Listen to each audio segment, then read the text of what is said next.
cover ni Catherine Bernardo sa Kapamilya Christmas Special, pinag-uusapan mag-alapusa kasi ito sa Meow cover na may palambitin pa at aura-aura sa ladder habang nasa ere ito. Sa naman ng mga panay, talagang nagiging mas sexy na raw ang aktres na bagay naman sa kanya.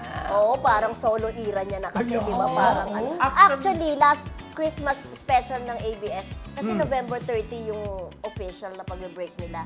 Ano naman na siya, solo na rin naman siya nung last year. Pero ito talagang nag-shine. Isa si Catherine sa mga nag-shine dyan dahil dalawa ang kanyang production number. Talbog. At grabe daw ayon sa ating kaibigan na si Tita Long, grabe daw talaga ang hiyawan, ang pilian kay Catherine dyan sa Christmas special na yun, na pinaghandaan din talaga.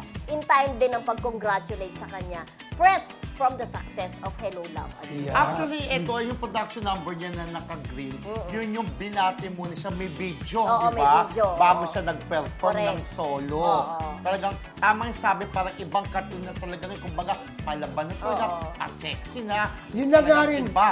Yun na nga rin na napansin ko, talagang pa-sexy na, di ba? Oo. Eh kaya naman niya, ang ganda-ganda ng katawan. no? Oo, di ba? Hindi naman sexy, tatagap siya ng sexy film.